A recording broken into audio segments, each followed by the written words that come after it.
என்னமா பண்ணிட்டு இருக்கீங்க? அதிரசம் தட்டிக்கிட்டு இருக்கேன். இந்த மாவு எப்படி செய்யறது என்ன? 1 கிலோ அரிசி எடுத்து நல்லா 2 நடா கழுவிட்டு சரி ஊற வச்சிடணும். 2 மணி நேரம் ஊற வச்சிடணும். ஓகே.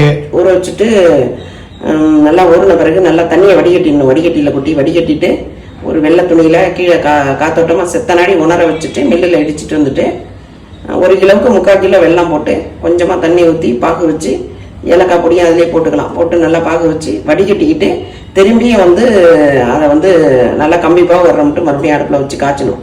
காய்ச்சி ஊற்றி பார்த்தோம்னா தண்ணியில் ஊற்றிட்டு கையில் எடுத்தோம்னா வலிஞ்சி போல வரணும். அந்த பாவு நல்லா கெட்டியாக வரணும், உருண்டை மாரி. அந்த டயத்தில் நம்ம ஈரமாவை இடித்து வச்சிருக்கோம்ல, அதை அமுக்கி வச்சிருக்கணும். ஈரமாவை காயாமல் அப்படியே அமுக்கி அதை எடுத்து அப்போ கொட்டி கிண்டிக்க வேண்டியதான். அப்படியே கிண்டி ஒரு நாள் நம்ம வெளியில் வச்சுட்டு அதுக்கப்புறம் நம்ம ஃப்ரிட்ஜுக்குள்ளே வேணாலும் வச்சுக்கலாம். உள்ளார அதை எடுத்து அப்பயே தட்டிக்கிட்டாலும் தட்டிக்கலாம். மாவு ஸ்டோர் பண்ணிங்கன்னா இப்போ ஒரு நாள் வச்சுட்டு உள்ளார வச்சுக்கலாம். வச்சுட்டு அடுத்த நாள் தட்டினோம்னா நல்லாவே இருக்கும். அதிரசம் சூப்பராக வரும். மாவு பதம் இப்படி தான் இருக்கணுமாம்மா? ஆமாம், இந்த அளவுக்கு இருக்கணும். நம்ம இப்படி எடுத்தோம்னா கையில் வெட்டக்கூடாது. இப்படி எடுத்து கொஞ்சம் எண்ணெயை தடவிட்டு இப்படி உருட்டி இப்படி வச்சுக்கிட்டு தட்டுறதுனாலும் தட்டலாம். டக்கு டக்குன்னு எடுத்து தட்டிடலாம். உருட்டி நம்ம வச்சுக்கணும். இந்த மாதிரி கொஞ்சம் ஈஸியாக இருக்கும் எடுத்து தட்டுறப்ப. ஓகே. நம்ம மாவு கரெக்டாக இருக்குங்க தட்டுறதுக்கு. இப்போ தான் இந்த அளவுக்கு இருக்கணும். தட்டிட்டு நடுப்புற ஒரு ஹோல்ட் பண்ணிட்டு நம்ம சட்டியில் போட வேண்டியதுதான்.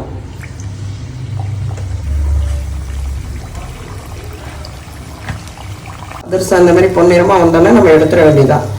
அதிரசம் பாருங்க எப்படி உடைச்சோன்னு இப்படி நாளாக உள்ளார எப்படி இருக்கு பாருங்க. மேலே 2 லேயராகவும் உள்ளார எப்படி சாஃப்டாக அழகாக வந்துருக்கு பாருங்க.